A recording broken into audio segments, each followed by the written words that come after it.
Well, folks, welcome to one more edition of Politics and Random. Egberto is your host. Thank you so kindly for being a part of the show. We're going to have a great show for you today. Welcome aboard, Nanette Bird Smith. How are you doing today, my friend? Brige MCP, the PDR posse, ruler and designer of our cups. Welcome aboard, Linda Jo Kessinger. Hey, everybody. And of course, we have AVQ. Welcome aboard. Welcome aboard. Brige MCP says, watch FBI hearing. GOP tried to make him say it was many groups. Dems tried to make him say it wasn't. FBI director pretty much gave no answers to the big questions on being prepared. That's what he has to do. He's a federal guy. He cannot take sides. But anyhow, folks, Michael Rudnin, welcome aboard. Boy Scouts of America plan to exit bankruptcy, would pay abuse survivors an average of $6,000 each. Survivors object. How is it that corporations can declare bankruptcy to absolve themselves from damages? The number is a fraction of the $1 billion the organization estimated value and a sliver of the value of its subsidiaries, including local councils as well as various trusts and endowments, which USA Today estimates could exceed $3.7 billion. Folks, I tell you, this is a corporate state. It is about the survival of the corporation. It's not the survival of your mental state. It's not paying what they've done to you, because there is a certain class in this country that's preeminent. It started from the inception of the country with the Constitution. Until you are invited into the ruling class, or until you are invited into the people who are allowed to really make real capital, we are antiseptic. What? You think about it. Anyhow, folks, Trump is facing probes from 5 independently elected investigators. I was aware of 2, not realizing that Georgia and New York have 2 separate investigations each. The 2 in Georgia for Trump's recorded subordinate of election fraud, and 2 in New York for Trump's multiple financial crimes, tax evasion, money laundering, bank fraud, charity fraud, insurance fraud, bribery, enterprise corruption, ties to organized crime. The last one, Biden's AG, is looking into Trump's role of incitement of sedition and insurrection on January 6th. And we have to realize the reason Trump is doing what he's doing, the reason he's out there, the reason Trump is going to CPAC and all these things is because he wants to make sure to tell everybody, if you guys come against me, if you guys attack me, if you guys incarcerate me, I have my posse back there, and they are going to come and they are going to create issues for you. That is what it's all about. That is what they want to tell you. That is what they want you to fear. That is what they want you to think. But folks, don't buy into it. We can't let the insurrection get past us. We can't let all of these things go to naught. We have to be a part of staying on board all the time. Let's see, Bruce Pollard. I was a Boy Scout and a Boy Scout parent. It's sad that they are being destroyed by something they had less control over than maybe they could have. Maybe you want to explain that a little bit, Bruce. And Bruce MCP, Bruce Pollard, you think they had no control? That's interesting. I'm interested to see that conversation. Egberto, thanks for reading out my post in full. You bring good stuff. They did, but Bruce Pollard answers. They did, and I thought it was too much. I had to take a special training class, and we made lots of changes to protect the kids. I see the Boy Scouts like the Catholic Church, Nanette Bird Smith says, neither address their personal role in protecting the predators. In other words, they didn't take responsibility. Jimbo, you're all on my list. You're keeping it up. Be careful, the FBI may be after you. Anyhow, folks, let's continue the show. What am I going to start with today? Look, we have a governor of Texas run by a group of Republicans in this country that have decimated the poor and the middle class. Yes, you go out to Houston, Texas, Kingwood, Texas, all these other areas that look quite fine, but you see where the masses live. In the rural areas, everywhere, they have decimated the country, but they have put a huge facade on Texas. Bring the corporations in. The corporations come in. We have low taxes in Texas. We don't have property. We don't have income tax in Texas. We just have property taxes, but it has limits as far as what it counts, right? That's Texas for you people. That's, bring all those corporations in, low taxes. Rich people come in, no income taxes. So they live a wonderful life behind their gated communities. and those who immediately serve them as managers live good lives working to run those corporations, remembering that we are a freedom to work, what is it called? A right to work state, which means a right not to work, in other words. But that's the state we are. We get a lot of high-end people to come in because we are low on taxes. But we don't want to pay our people's health care. We don't want to pay our teachers. We don't want to pay the things that make society a better society. So when these corporations come, are they going to hire Texans, or are they going to bring their people and move them to a lower cost area after somebody else educated them? That's what we do in Texas. Well, here's what's going on now, folks. We didn't pass the Medicaid expansion to the Affordable Care Act, so many Texans die every year. Every single year, we get thousands of Texans that die because they don't have health care. The Medicaid expansion to the Affordable Care Act was not supported. That was because of our governor, Republican governors. That was because of Republican Congress, our legislature, Republican Senate here in Texas. Now we had the COVID dilemma. COVID came and it decimated much of Texas. Why did that happen? Again, we didn't do what we were supposed to do. We didn't wear masks. We played like COVID was just the flu, that COVID was not an important thing. So we allowed that to get really bad in Texas. We killed a lot of Texans that way. Then came the freeze. We told, the federal government instructed all of Texas, listen, you're not on the grid, but we suggest that you go ahead and insulate your generator so that the next time you have a bad freeze, things will be okay. You don't have to live this way. We can do these things for you. You need to make sure these companies protect the generation. So what happens? Did Texas listen? No, Texas didn't listen. Texas went ahead and said, laissez-faire capitalism. Laissez-faire capitalism. Just go ahead and do as you please. Go ahead and do as you please. And what happened? We get a freeze, and thousands of people, or millions of people, are without electricity. Thousands of people are in dire straits, and people die. Dozens of people die throughout Texas that didn't. Why? The irresponsibility of our governor, the irresponsibility of the people who run this state, Republicans who run this state. Now, it's not like these people learn now. They didn't learn their lesson. Because just now, just a few minutes ago, this happened. Just a few minutes ago, our great, intelligent, intellectually prudent governor lifts the statewide masks order, opens Texas to 100%. All restaurants, 100. Listen, Governor Greg Abbott announced Tuesday he is lifting coronavirus restrictions as vaccinations rise and severe infections from the pandemic continue to decline. Houston is still at 11% infection rate.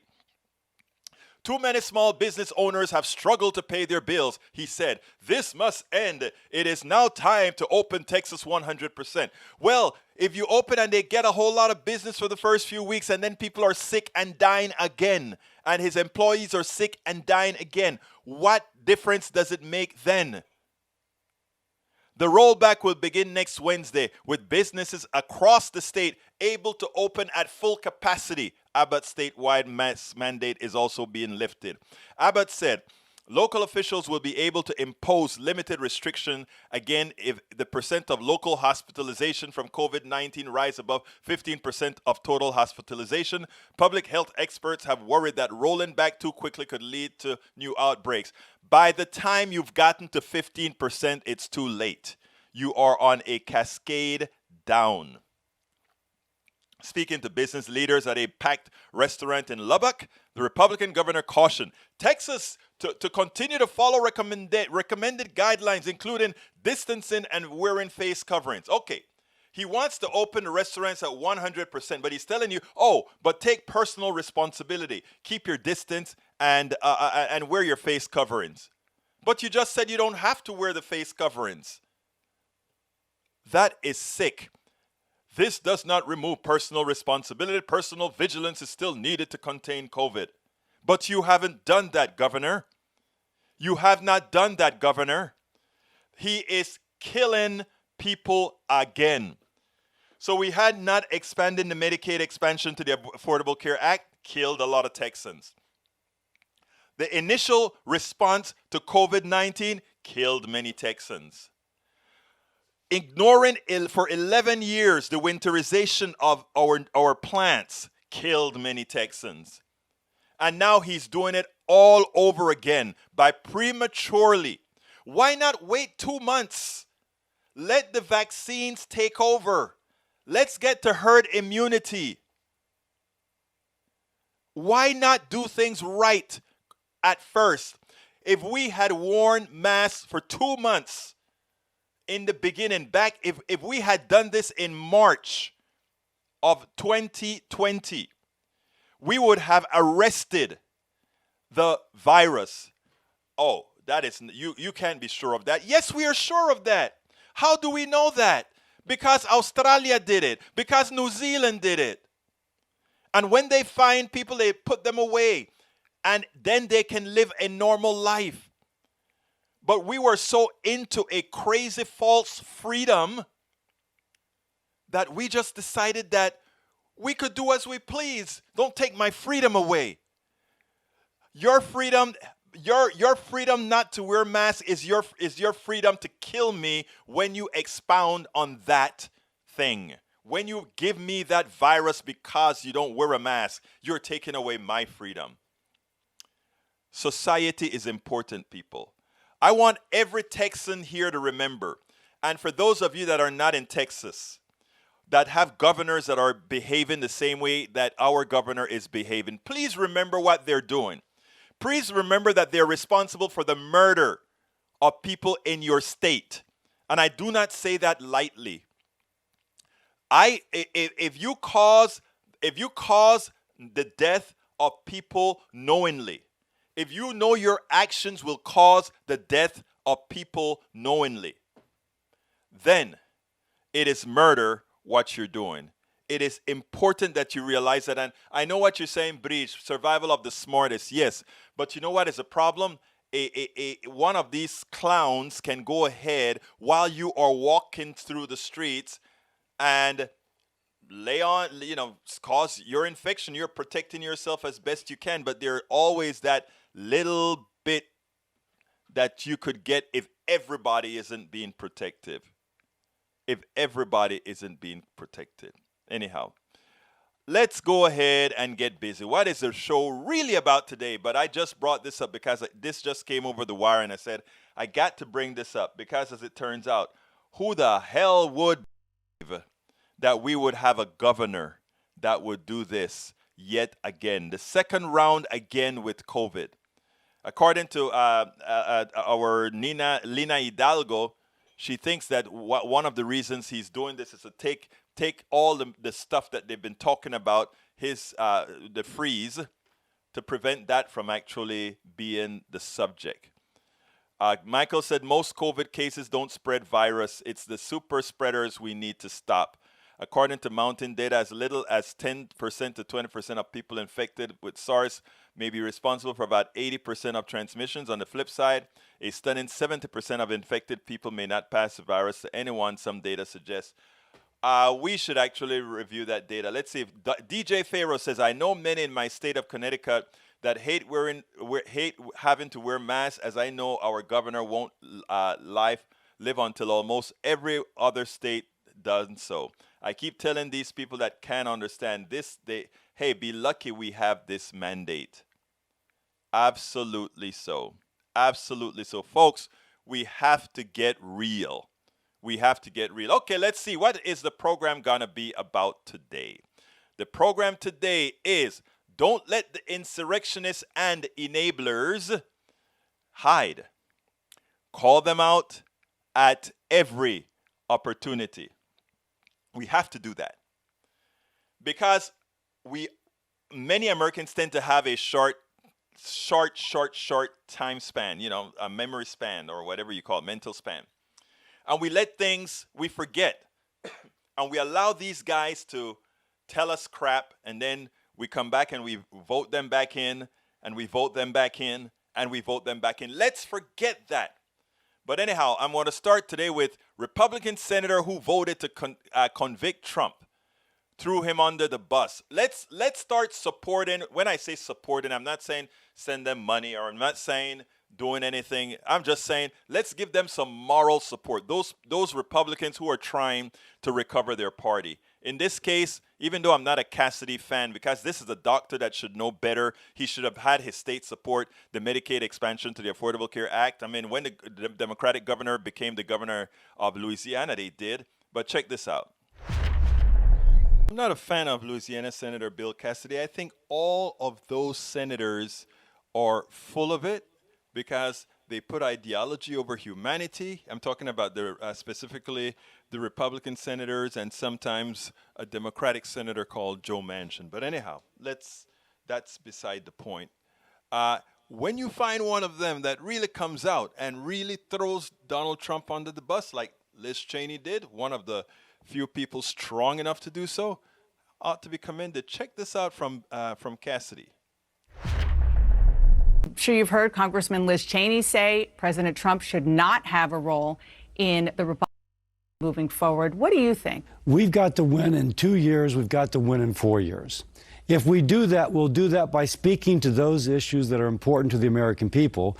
And there's a lot of issues important to them right now, not by putting one person on a pedestal and making that one person our focal point. If we speak to those issues, to those families, to those individuals, we win. That's where our focus should be. It doesn't sound like the former president's influence is diminishing. You talked about putting him on a pedestal. He was literally, his face was in bronze at this CPAC event that's going on.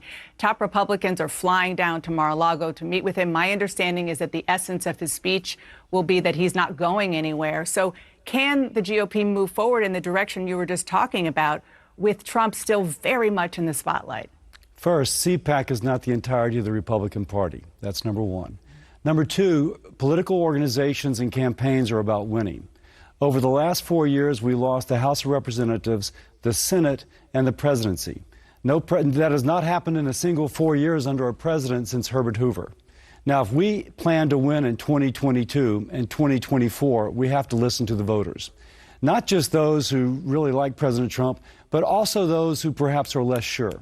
If we speak to the voters who are less sure, who went from President Trump to President Biden, we win. If we don't, we lose. That is a reality that we have to confront. Can you just clarify that? Are you saying that the party should try to sideline or ignore the former president in order to achieve what you just described? If you're going to win in 2022 and 2024, you got to speak to voters who didn't vote for us last time. So if that's the case, then we'll win. But if we idolize one person, we will lose. And that's kind of clear from the last election. Now, I must say, Liz Cheney was more brash. Liz Cheney said, Donald Trump has no part in American politics or Republican politics. Punto y final. He didn't quite say that. I mean, he threw him under the bus. He said, if we are to win, we have to pick somebody else. But he didn't quite say Donald Trump has no part in the Republican Party. Donald Trump has no part in American politics because Donald Trump is corrosive to democracy. Donald Trump is corrosive to the truth. Donald Trump is corrosive to humanity.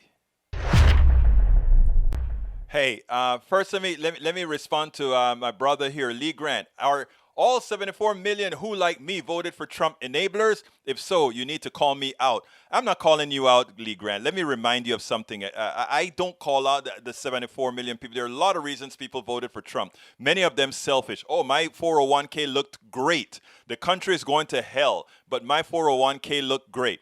I'm not going to call you a racist for voting for Donald Trump because that's not really true.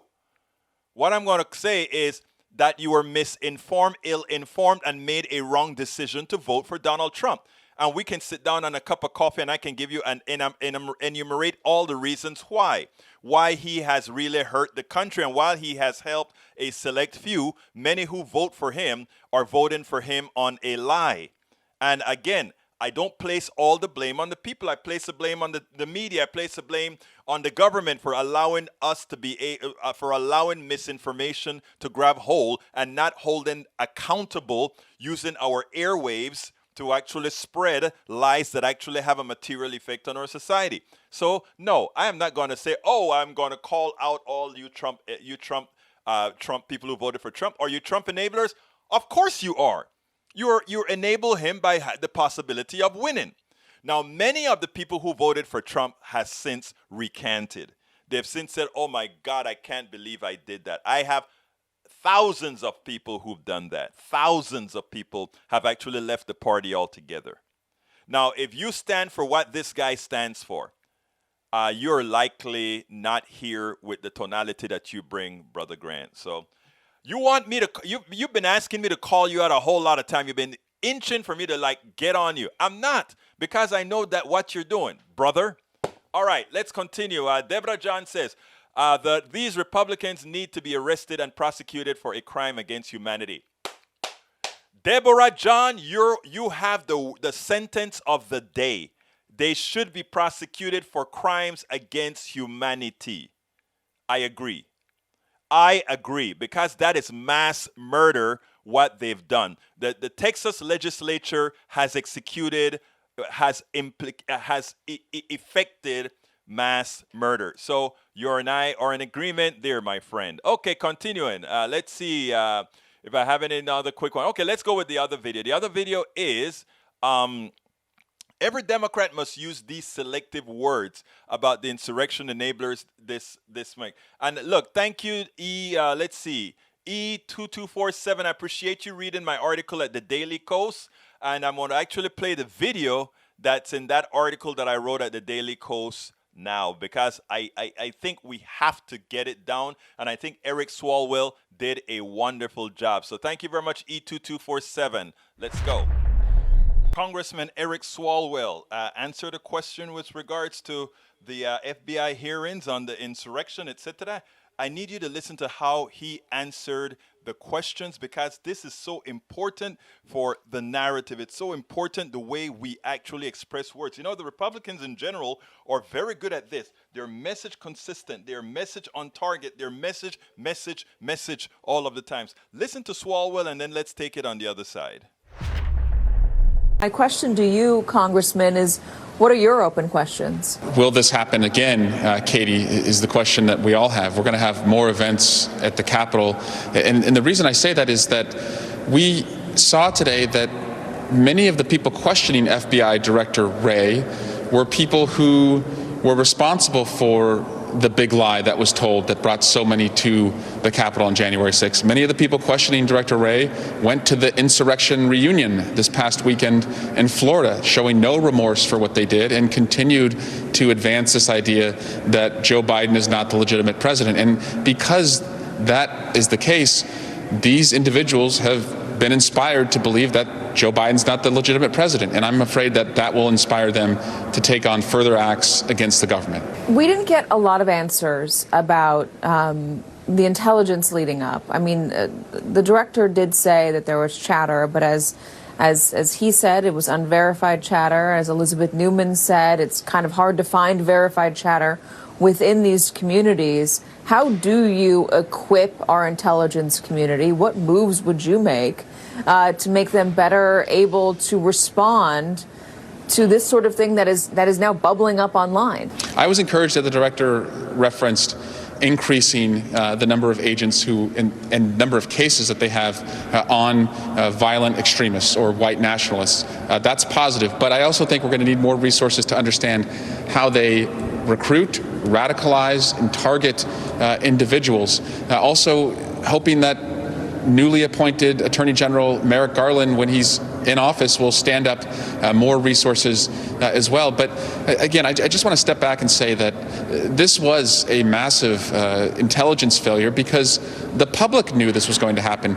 I and my colleagues were getting contacted days before this event by family and friends saying, please be safe. And I thought, well, of course we're going to be safe. We're in the United States Capitol. There's no way they're going to breach the Capitol, and the Capitol ultimately fell that day. So we have to be honest about that. Okay, it is important for you to realize this guy used all the terminologies against the right that he needed to. He made sure and talk about the people who were questioning the FBI director. They were part of the big lie. They were promoting the big lie, the thing that caused the insurrection, and they were asking the FBI director. So he made sure that Americans understood that. He also made sure that Americans understood that CPAC was the insurrection reunion. In other words, those who were responsible for the insurrection, they had a big reunion. And what is it called now? CPAC. So people now equate CPAC, insurrection. CPAC, insurrection. He also uses a terminology as far as white nationalists and radicalization. And he uses the same terminologies used against the international terrorists that are not really affecting us all that much.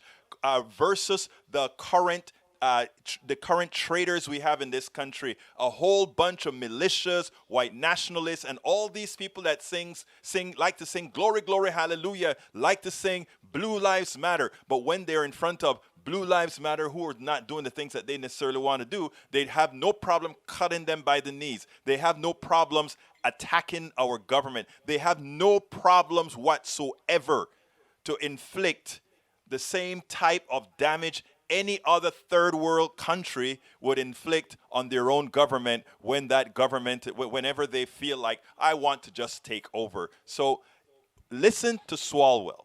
Listen to how he uses his keywords. That is how we should always be speaking to ensure that Americans understand that these folks on the right, these politicians on the right, and many of their enablers and sycophants are nothing more than seditious, traitorous insurrectionists who care nothing about the United States of America.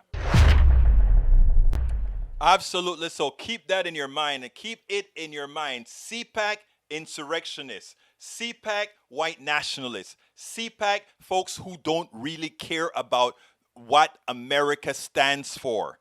That is what we have to, that is the narrative that must go out there, because it is the real narrative. It is what we are living through. Anybody who goes ahead and bombs the Capitol, anybody who goes ahead and hurt police officers at the Capitol, all of these people are treasonous, they are seditious, and they are insurrectionists. Let's make sure and categorize it as it should, and keep that word out every single day until the 22 elections, because we have to extricate all of those un-American people out of government. You can't have somebody who wants to kill government as a part of a government. That is like having a cancer growing on the inside and exploding out. They don't like government. That's why they are so bad at it. They don't like government because they are so bad at it. Anyhow, folks, we're at the halfway of the show. Thank you very much for being here. But first of all, I would love for you folks to go ahead and support us. If you are on YouTube, you can support us by clicking the join button. If you see it anywhere on your screen, that will allow you to become a part of our YouTube posse, created or named by Bridge MCP, one of our great listeners, watchers, and supporters. Or if you don't see that, you can go to the screen and hit politicsdoneright.com/YouTube, politicsdoneright.com/YouTube. We are short hundreds of supporters on this. We need it. It's getting rough. We need your support. I ask you so kindly, if you can at all, please support the program. That is the only way we can make sure and keep what we're doing. Know that I am spending 16 hours a day doing this stuff, from cutting videos to writing articles to make sure they get onto Daily Kos, Op-Ed News, egbertoulis.com, politicsandright.com, and all through in the newspaper, some newspapers as I continue to write these books. We are trying to put all this stuff into the space, so that the progressive message, we will be one small part of getting the progressive message out. Likewise, if you want to get the book that you see on screen, it's worth it. How to Talk to Your Right-Wing Relatives, Friends, and Neighbors. Let me tell you why. I have a lot of conservatives in the room right now. I love my conservative brothers and sisters, because I've already calculated and done the things. When we sit down and talk about the wants that we have, the wants and needs that we have are pretty darn similar. The problem is we have the externals out there. I wrote an article about the minimum wage today, and inside of I want to read. I'm asking you guys to support me right now, but this article I want to read that I wrote this morning. Another article I wrote for Daily Kos, because I want people to understand exactly what I was trying to say here. Let me see. I called it "Why is supporting massive minimum wage increases? Why is supporting minimum increases sanctioning wage theft?" And you know what? I just feel it in the heart right now. I think I got to read it now. So let me put it on the screen, and I'm going to read this right now because I think it's important. Here it goes. Not supporting the minimum wage is not just a difference in policy issues. It's a license for businesses to institute codified wage theft. It is that simple. I continue to marvel at how effective our economic system is in robbing workers of their work, intellect, and worth as the spoils are systematically transferred to the few. In the aggregate, if you are the chosen, the one who can be more in charge of the monetization of your intellect, of your skills, the one who can amass capital, the sky's the limit. But that is only afforded for the few. You can't have everybody doing that in our current economic system. We can't allow that. And our caste system leads each caste to fight to maintain its position instead of all working for equity. So we have all the top management class want to make sure that that massive class below them, the sub-management class, stay in their place. And that sub-management class want to make sure the class below them stay in their place. And we have all these different partitions that we put people in. You're woman, you're black, you're Latino, you're all of this, right? And then we use levels of gradations to control people. You know, we can have a lot of poor white people who can say, well, at least I'm not black. And that keeps them in their place. That's why I said racism is nothing but a tool. It is something that allows you to go ahead and accept your position in life. Because if you're not in the lowest position in life, you tell yourself, I could be there. So man, let me just accept where I'm at now. And a lot of those insurrectionists, right, that you saw there, that's the reason I don't come out and attack them. I attack the leaders. Because a lot of those folks are really desperate. And are they racist? A lot of them, yes. But you know why they're racist? Because that's what they were taught. They were taught that inherently that's how things are. That's why I don't return racism with racism. Right? So let me continue with the piece here, my friends. I have often said, I have to back up. Again, if you are the chosen, then it's great. But that is only afforded for a few, and our caste system leads each caste to fight to maintain its position instead of all work for equity. I have often said that our current economic system is a very well-developed antiseptic form of slavery. People get pissed when I say that. Oh, black people went through a whole lot of stuff with the whips and all of that. I say, oh yeah, that was a crude kind of slavery. The kind of slavery we have now is antiseptic, man. You don't even know you're a slave. You don't even know it. The most efficient slave is one who is unaware they are one. Our system has perfected the method and at every turn. A minimum wage that does not track inflation is a legally sanctioned theft, a transfer of wealth from the worker to the business, the owner of capital. Here is an example. Suppose one assumes an average inflation rate of 3%. Every year, the cost of the product and services increase by 3%. You work for a baker making minimum wage. Both the baker and the worker have increased cost.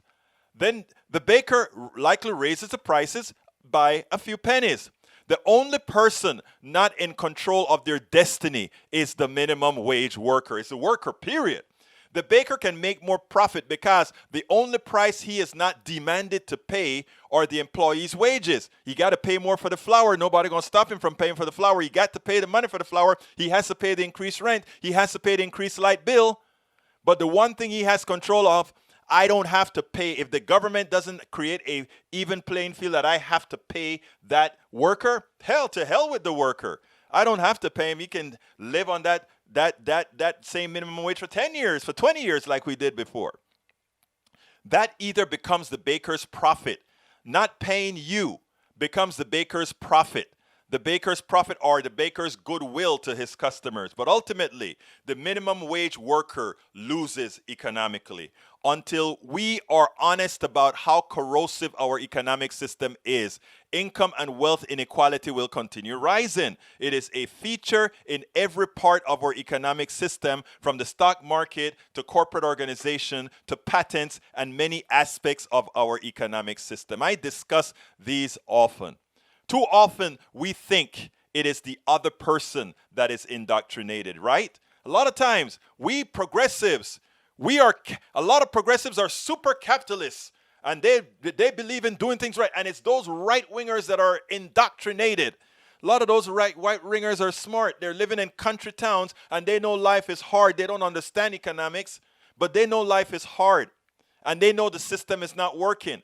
A lot of us will be, oh, the system is working, as we zap through things, and by the time we die, they created all kind of instruments that take our money away. Oh, what is that thing called again? The reverse mortgage. Oh, you spend all the time, you own your home now, and they find a way to let your carnality, you say, oh, go for a vacation, go for a big vacation to the Riviera, go have fun, just go ahead and take out a reverse mortgage. You don't ever have to pay it back. And then you leave nothing for your kids, right? Because by the time you die and the kids want the home that they thought they were going to inherit, oh, guess what? The capitalists got it from you. It's theirs now. Folks, let me tell you something. Too often we think it's the other folks that are indoctrinated. We should realize that by design, we are indoctrinated by factions to maintain the status quo. It prevents us from keeping our eyes on the ball, that which is hitting us for real. America is not polarized. We are not a polarized nation. We are manipulated by a well-oiled system designed to work on autopilot. If you doubt it, don't talk ideology with a friend, with somebody you just meet. Just go ahead and have a cup of coffee with them. Just sit down and talk about your kid. Just sit down and talk about something that is happening. Just sit down and talk. Don't bring up politics. Watch how much you have in common. Watch how much you have in common. We need the externalities of the Ted Cruz's and all these evil people to somehow tell you that that person sitting next to you is your enemy. That is why I focus.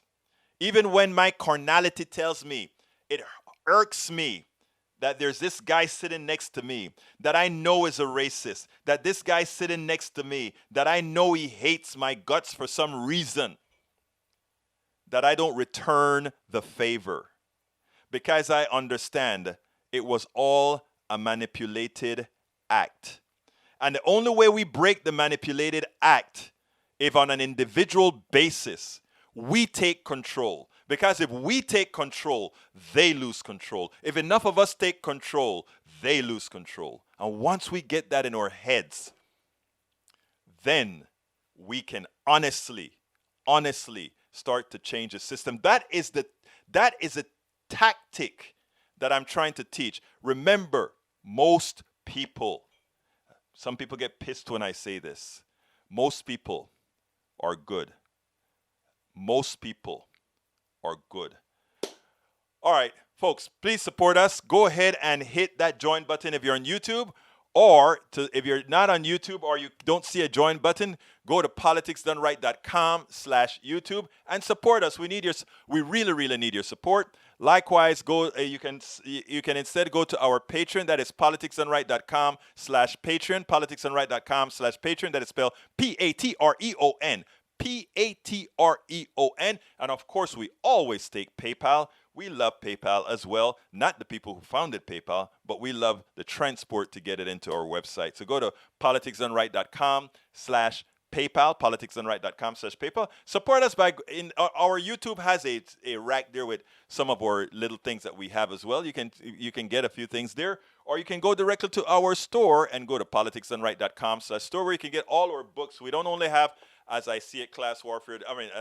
It's Worth It. We also have As I See It, Class Warfare, The Only Resort to Right-Wing Doom. Okay, let's go ahead and continue with the program. If you want to call, by the way, folks, you can call. Let me put the call-in number there if somebody wants to call and interrupt me and say, hey, I want you to talk about this stuff here. On YouTube, is it subscribe? No, subscribe only does the regular subscription. On YouTube, it is join. You have to click join. But if you don't see the join button, on some platforms, you don't see the join button, so you have to use the link that I just gave there, which is politicsdoneright.com/YouTube, which takes you directly to the join button right there. So that is how we do it. Look, guys, I appreciate you all being here. Let's go ahead and continue with the program. The next video is Rahm Emanuel slams Chris Christie on GOP racism. I will not be lectured by you on anti-Semitism. That was great. I will not be lectured by you on anti-Semitism. You know, the Republicans want their cake and eat it too, right? So here's Rahm Emanuel. I'm not a Rahm Emanuel fan. He's a neoliberal, but again, he's a good guy.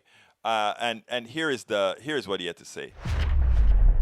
On the roundtable on this week, generally speaking, Rahm Emanuel always seemed to appease Governor Chris Christie. Rahm is sort of a neoliberal guy that usually takes things, he always tries to take some of a middle ground or a center right position.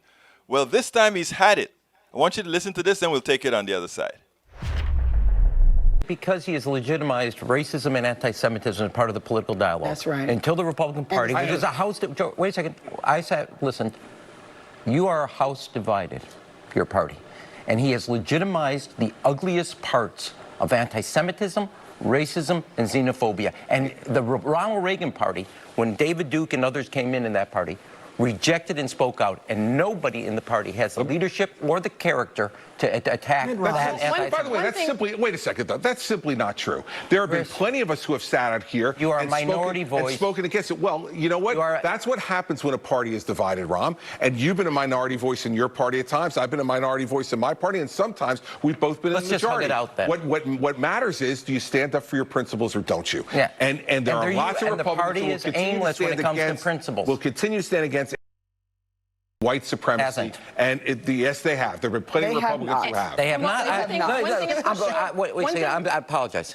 I'm not going to take a lecture on anti-Semitism from Chris, and I love Chris, but I'm not going to do that. Chris, you have a Republican member of the House of Representatives from Illinois. Her and her husband, he's a state rep, who talked about Nazi ideology and legitimacy. You had people on the lawn of the House of Representatives who said 6 million is not enough.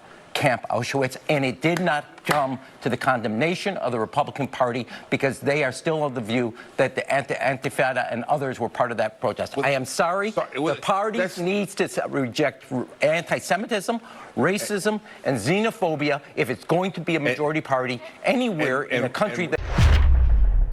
Absolutely so. But before I even go into the meat of this, did you see the difference in which these two men address that woman who attempted to get in? Chris Christie was a bully. Wait. And he goes ahead and he bully into saying the statement that he wanted to say. Now, Rahm Emanuel had an immediate answer that he wanted to get in. He apologized to the woman, implying that he wanted consent to finish that one-on-one discussion, and he did it with dignity. Think about how marginalized in these discussions so often women are. One shows respect, one shows I want to talk, I am going to bully, I'm going to do as I please. But anyhow, to the meat of the subject, it is amazing to me that, as Emmanuel said, you watch all those racist tropes throughout that insurrection, and no Republican just comes out and says, yes, that was that type of insurrection that had a very hard core within the white supremacist movement. Hell, there was the flag going through, the Confederate flag marched through the Capitol for the first time in American history. Rahm Emanuel on this one, he's got it right. We spend a lot of time deconstructing the news, trying to parse it into a form that everybody can understand. My mouse didn't work in time. Anyhow, look, folks. I want to go to Christine Park. Christine says, Egberto, do you think that humans have a soul? If so, if don't you think their soul should tell them to turn away from racism, genocide, and other obvious evils? I'm going to tell you based on personal experience. I don't know about soul. It's above my pay grade. I would hope we have something else, right? But as somebody who's out here saying, talking things that I know, I can't say we have a soul, we don't have a soul, whatever. But here's what I do know.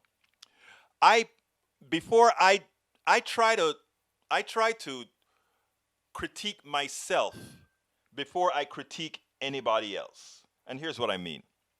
I was a homophobe. I was a sexist. All right? I let's go under your pretense I've got a soul. Why did it take so much before? Well, I mean, it didn't take so much. I was in my early 20s when middle 20s when I completely lost my homophobia, and I was probably around the same time I lost my sexism. Okay, but again, that's how I grew up. That's what I was taught. And when I saw the error of my ways, it was hard to get over it because I could get over it mentally, but I could not always get over it from the carnal part. In other words, if I saw two guys kissing, I always and for some reason, I didn't mind watching two girls kiss. But for two guys kissing, it was like, Now, doesn't make, I don't care. It's like watching a man and a woman kiss. It don't matter to me, right? But it took a while before I went from it just being intellectual to it being real, that I am actually a very, very, very, very, I hate to use the word tolerant because tolerant sounds like I'm tolerating you, but it's not right.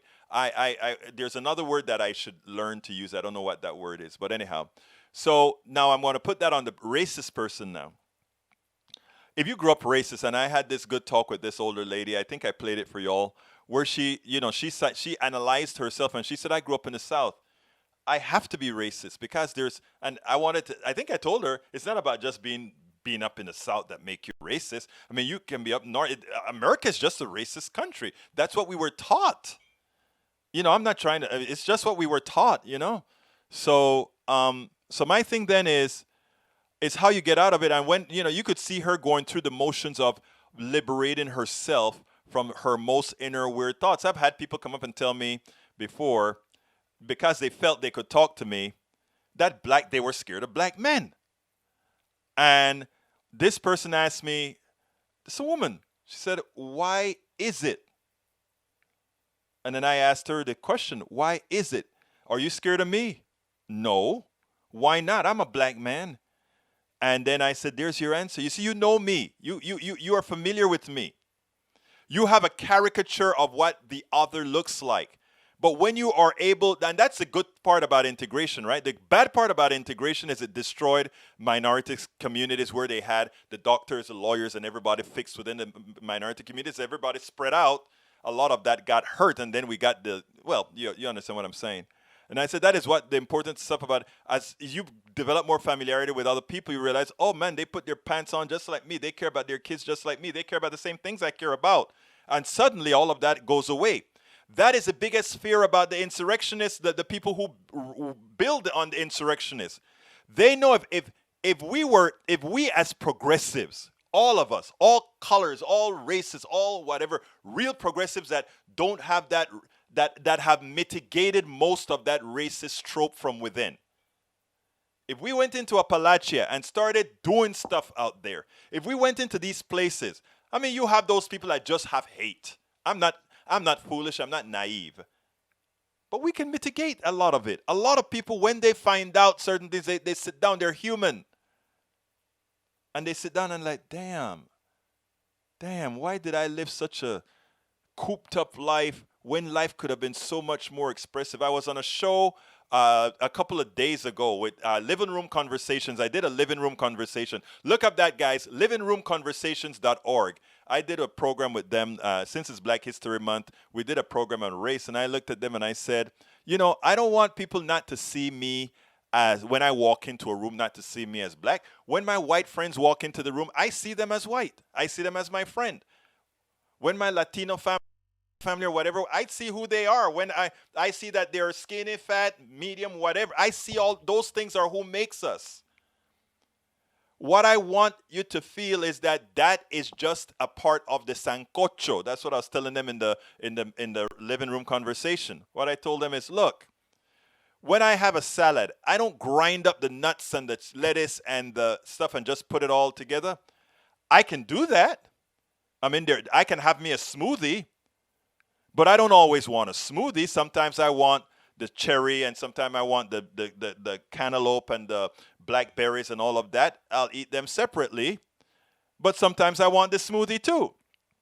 So as long as we keep those kinds of things in mind, we're okay. We have 2 more videos, but I won't be playing them until tomorrow because I went into my long diatribe. You know how I can get sometime. Let me come and start talking to my brothers and sisters and reading. Michael Redden say, I see and like the differences. Exactly, Michael. That's the magic. I want to eat sancocho. I want to eat arroz con pollo. I want to eat Italian food. I want to eat, what is that kind of sauce Italians have with on that, that kind of creamy white sauce? I love it. I love it. Oh, I love Patricia de Galani. She said, I just see you as a handsome dude.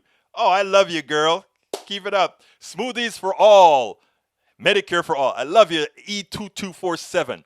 Okay, let's see. No such thing as white pride. Yeah, it shouldn't be. The funny thing about it is I would like every white person to take a DNA test. If you follow the 1-drop rule, a lot of you guys going to get a big surprise. You're going to get a big surprise. It happened on one of these shows that I saw. This racist dude, he went and did the DNA. Alfredo sauce. Thank you, Patricia. Alfredo sauce. I love that. Yeah. So I like that. I want to have all these different things and eating it. I enjoy it. When I went to visit Jamaica, they want to take me to tourist place. I said, no, take me to the Jamaican ghetto. I want to eat that's the stuff. That is what makes life worth living. Enjoying all these nice differences. Egberto, I use accepting instead of thank you. Although, you know what, Linda Joe, accepting is a much better word. But you know what kind of word, what other word I want? I want a word that doesn't say have to. Well, I think you understand what I'm saying. Let's see. Hence the great video of how there is so much things as why. Here you go, girlfriend. Let's see. Christine, I believe humans are spirit, whereas soul boundary between life and God, which is studied by doing theology. You didn't ask me about it. I did say that. All right. I love you guys. Let's see. Lee Grant says, I'm a fisherman. I fish for the truth in a sea swimming with misinformation. Lee Grant, and that's why I respect you. I actually believe you. You are one. I have a lot of Republicans and conservatives that listen to the show. I get some. They don't. A lot of them don't talk because they think you guys are going to attack him. But Lee Grant has some power. Lee Grant don't give a damn. Daniel Ledo don't give a damn. A lot of the Republicans here don't give a damn. They'll talk, but most of them are quiet and they'll send me stuff by email or by direct message or something like that. Norman says both were shouting over her. It is not right for either. I agree with your other input. You're right. They were shouting over her. I agree with that. But the reason I brought it is I said at least he apologized. He realized what he was doing was wrong. He just wanted to kind of get his way. And I've seen women do that as well, where they So I can't disagree with what you're saying, Brother Reynolds. Let's see. All right, let me call out all my peeps here. Please, Egberto, don't mention DNA. They'll rather die if they had some inch of black. Deborah John, unfortunately, everybody came from a standard root in Africa. We are all black. We're all black with some mutations. It's like how the virus is mutating all the time. That's how humans did. And then they got acclimated to a different weather, different type of sunlights, different radiation, all that kind of stuff, and they change. But basically, the DNA is all the damn same with a few different changes. Lee Grant and Eric are cool. Yeah, Eric is a great guy. Lee Grant's a great guy. Patricia Galani says, not to get off track, but what about Abbott No Mask? Oh, you didn't see the beginning of the program, my dear, beautiful Patricia de Galani. Let me tell you, I really hit it up hard in the beginning of the program. So after the show, take a look at the beginning of the program because we spoke about the how the Republicans are killing Texans. And there we go again. I am called Black Irish. Bridge MCP, I've seen you. I haven't seen your blackness yet, Bridge MCP. Are you hiding something, Bridge? Yeah. Bruce says, we all have the same number of chromosomes and are the same species, pretty much the same. Exactamente, exactamente, But you know, guys, Bruce Pollard is our resident scientist. Super smart dude, man. You know, let's see. Okay, I'm going to call out everybody because I only have 2 minutes. Welcome aboard, Bruce Pollard, Breeze MCP, Patricia De Galani, Deborah John, Michael Rudnin. Who else is here? Para ver, E2247, welcome aboard. Love you guys. Continuing up the ladder, Linda Joe Kessinger, welcome aboard. Continuing up, Christine Park, welcome aboard. Let's see who else is here. I'll go back down in the middle. So if you want me, Lee Grant, brother conservative, welcome aboard. AVQ, welcome aboard. Norman Reynolds, mi jamaicano favorito. Let's see who else is here. Who else is here? Who else is here? I may miss you, so please, if I haven't called your name, throw a message out so I can pick it up when I go back to the bottom. All right. I saw a lot more in here that I'm not calling. Jim Bone 298. I think that's the same as our resident troll. Let's see who else is here. Let's see. Lee Grant. I think I called you out, Lee Grant. My eyes are going. But David Duval, welcome aboard. Let's see who else. Deborah John, I think I got you. Going down, going up. My eyes are going crazy. I'm almost to the top, I think. Pharaoh, DJ Pharaoh, welcome aboard. And I'm almost to the top. Not yet. Oh, man, you guys left a lot of messages today. Lee Alexander, welcome aboard. And I'm almost there. Nanette Bird Smith, Deborah John. Okay. If I haven't called your name, drop a line at the bottom. I'm going back to the bottom now. There are several. Paul Fleming from ATL. Paul, I know you're not just checking in, brother Paul. I know you're not. Okay. And here's Christine Park. I married a black Irish and have a daughter that looks the same. Kinky black hair, white skin with pink, bright, dark blue eyes. She's so pretty. I mean, you know, let me tell you something, man. Everybody, I like to watch the distinctions, the combinations, and all that kind of stuff. That if people can forget about the crap, think about how great life could be. Anyway, we're at the end of the show. Linda Joe Kessinger. I always thought black Irish guys were so sexy. Oh, man. Now we've turned it into a black Irish sexy guy. I'm going to go and Google black Irish sexy. Then tomorrow I'm going to come with a mask that make me a black Irish sexy guy. Okay, anyhow, let's see. Folks, please go ahead and consider getting my book. It's worth it. That's the name of the book, but it's also worth getting it. And you can get it at Amazon. Here is the link. I need your support. I cannot make it without your support. Buying my books, buying our t-shirts, buying our cups, all of that is a part of supporting us. You can go ahead and get the cups here. That is the link to get the cups. And guess what these cups look like? Bridge MCP, our designer. Thank you so kindly, our designer, Bridge MCP. There is the way. You see, that is our good old Linda E with the cup. And of course, there is El Senor Reynolds with the cup. Hey, look, if you ought to be getting better pretty soon, my dear Bridge MC, designer of these cups. We want to see the person who designed the cup with her picture on the face as well. Right, Bridge? Right, Bridge? Come on now. Anyhow, folks, so go ahead and click on that link to our store. And here is another way to get to our store where you can get our books, our t-shirts, and everything else. There you go. politicsdoneright.com/store. Folks, my name is Egberto. Oh, I forgot to put the Patreon out there, the Patreon and the PayPal. Here's the PayPal, and here is the Patreon. And let me close this baby out. Look, guys, I know you can be anywhere. That you are here with me, I'm honored. Thank you so kindly for being a part of Politics Done Right. You know, I believe we can make change. We are doing our very small little part, but it's a sum total of small parts that get things going. My name is Egberto Willies. This is Politics Done Right, and you know how I end this baby. I am what? Out! we spend a lot of time deconstructing the news, trying to parse it into a form that everybody can understand. We try to find those little nitpicks where it flies above the fray, etc. If you really like these videos that we do, I want to ask a big favor. Please go ahead, number one, subscribe to our channel, and number two, please join if you can. Thank you so kindly for watching. Keep watching. Please remember to share. We must populate the entire internet with our progressive message, a message that we know is what most Americans say that they want. So help us, please join.